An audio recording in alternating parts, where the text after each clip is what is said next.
Stell dir selber die Frage, wie du spielen willst, aber mir macht es unheimlich Spaß, strategisch zu planen, Punkte einzunehmen, Gegner die Einnahme zu verwehren und somit meinen Feind zu lenken, sodass er am Ende verliert und mit wenigen Punkten nach Hause geht.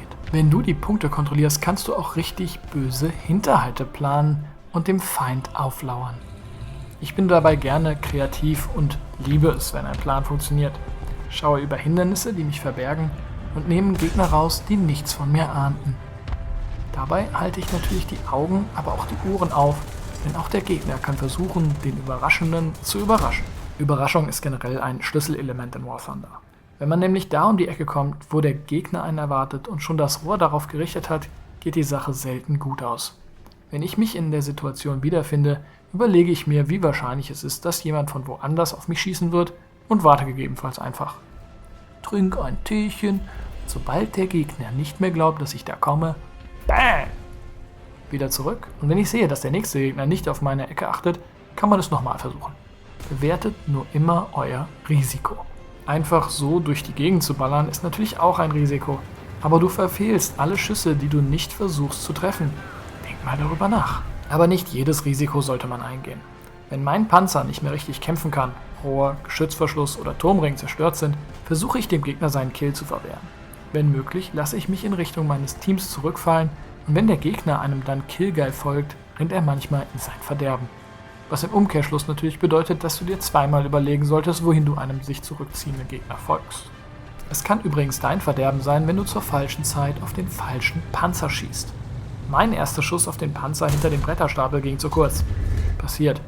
Statt jedoch noch eine Granate auf den zu semmeln, wechsle ich auf das Ziel, das selber eine gute Schussposition innehat, und schieße dann durch den Bretterstapel, bevor es ein Teammate macht. Teamwork ist übrigens keine Begründung zum Killstealing, sondern für mich eine Notwendigkeit, um effektiv zu spielen. Hier habe ich einen wartenden Gegner um die Ecke erspäht und sofort auf der Karte markiert, um mein Team zu warnen. Das ermöglichte es, einem Teammate den Feind von hinten zu überraschen. Selber hole ich mir die Kills gerne, indem ich Gegner aus einer Richtung angreife, die sie nicht erwarten. So aus Richtung ihres eigenen Spawners zum Beispiel. Das erwartet man eher selten. Dabei ist natürlich die Gefahr groß, dass mich Gegner ausschalten, die gerade aus dem Spawn nachrücken. Meine bevorzugte Lösung ist es da, einfach eine Rauchwand zu platzieren, da durchzufahren und dann mit Überraschung und Verwirrung einen Gegner nach dem anderen zu snacken und die Kontrolle über diesen Teil der Karte zu übernehmen. Karten- bzw. Raumkontrolle ist auch so ein Ding, über das ich viel nachdenke. Von wo kommt der Gegner? Wo könnte er sich verbergen? Wo schaue ich am besten hin, um den Gegner zu erwischen, bevor er mich erwischt?